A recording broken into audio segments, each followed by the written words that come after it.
have a 6-year-old son. His name is Ken Shane. Combination ng pangalan ng ex ko at ng asawa niya.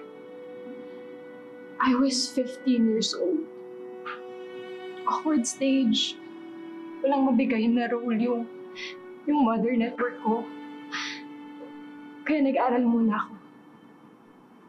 Tapos dun ako nabuntis. Tinago ko to sa mami ko kahit napanay yung attend ko ng mga auditions. Hanggang sa nakuha ko yung role ni Julieta. Doon ko sinabi sa mom ko. Pero sabi niya, hindi daw pwedeng mawala yung biggest break na yun. Dahil sa isang bata. Sa isang bata na hindi ko gusto. Pero gusto ko. Gusto ko. Ginusto ko man na makasama siya. Pero kailangan ko siyang itago para hindi masira yung showbiz career ko. Bibigay naman ako ng regalo. Pero syempre, hindi ako nagpapakita. Hindi ako yung nakilala niyang ina. And that's the price that I had to pay. Pero nung nagkaroon ako ng cancer scare, I'm sorry. Totoo pala yung balita. It's okay. I'm okay now. I've never been better. Ngayon marami akong na-realize.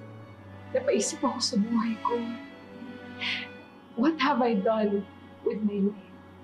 And that's when it became clear to me. I want to have a relationship with my son.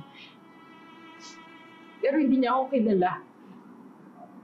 Nasaan ba siya? Doon siya lumaki sa Pangasinan. Kasama yung dad niya. Ang hirap lang kasi ilang beses na ako nag-reach out pero ayaw nilang ipahiram sa akin yung anak ko.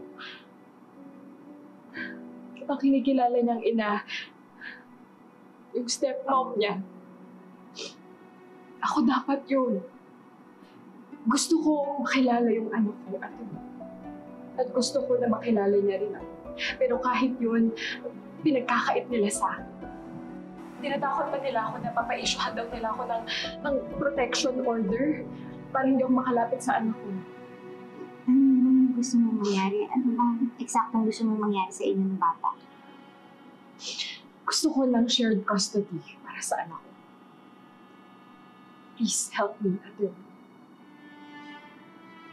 I want my child.